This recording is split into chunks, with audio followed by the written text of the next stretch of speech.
Hello everyone, আসসালামু আলাইকুম। কেমন আছেন সবাই? আমাদের গ্রামের বাড়িতে আগের মতো আর ওইরকম বেড়াতে যেতে পারি না। এখন আয়ানের স্কুল বন্ধ, আর এই সুযোগেই দেশের বাড়িতে চলে যাচ্ছি। আমাদের এখানে তো ওইরকম শীত পড়ে নাই, দেশে নাকি মোটামুটি শীত পড়ে গেছে। আর শীতের মধ্যে দেশে বেড়ানোর মজাই আলাদা, শীতটা খুব ভালোভাবে উপভোগ করা যায়। এমনিতে আমরা যে গাড়িতে যাতায়াত করি ওনার মোবাইল নষ্ট হয়ে গেছে। বেশ কয়েকদিন ধরে ওনাকে কন্ট্যাক্ট করার ট্রাই করতেছি, তো উনি মোবাইল নষ্ট হওয়ার কারণে রিসিভ করতে পারছে না।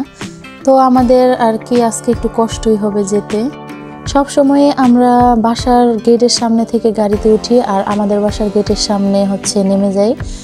তো আজকে ভেঙে ভেঙে যেতে হবে। প্রায় 3-4 জায়গায় গাড়ি থামতে হয়, তবে আটিবাজারের এই জায়গায় একটু বেশি সময় ধরে হাঁটতে হয়। আমার সব গাড়ি থেকে রিক্সায় উঠতেই বেশি ভালো লাগে, আর ভেঙে ভেঙে গেলে রিক্সায় একটু বেশি ওঠা হয়। এই জন্য আমার সবসময় একটু ভেঙে ভেঙে যেতেই ভালো লাগে বেশি। কিন্তু কাপড় চোপড়ের ব্যাগের জন্য একটু ঝামেলাটা বেশি হয়। তো আমরা রোড ক্রস করব, এখানে প্রায় অনেকক্ষণ দাঁড়িয়েছিলাম, কারণ একটার পর একটা গাড়ি আসতেই ছিল। আমার সবসময় বাস, ট্রাক এগুলো ভীষণ ভয় লাগে।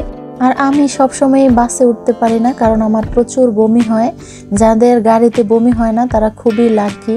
আমার সব ধরনের গাড়ির মধ্যেই বমি হয়, শুধু সিএনজি আর রিক্সা বাদে। আমাদের যাতায়াতের এই একটা রাস্তায় ছোটবেলা থেকে আয়ান এদিক দিয়ে যাচ্ছে, এই জন্য ওর রাস্তাটা একদম চেনা হয়ে গেছে।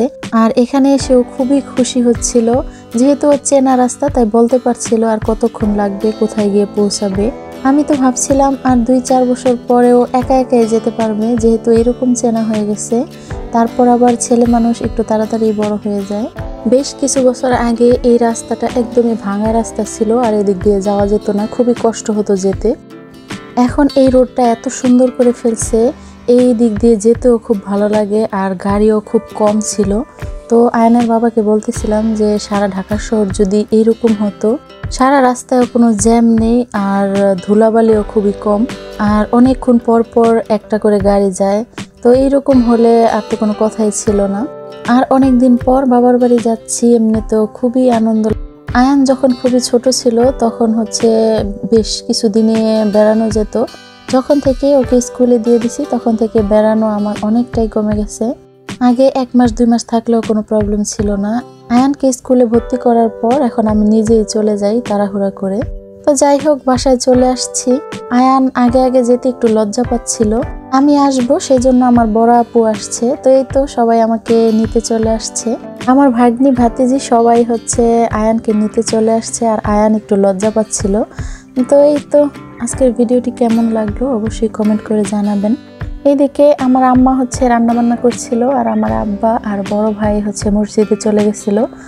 তো এই তো বাড়ি এখন পুরোই ফাঁকা।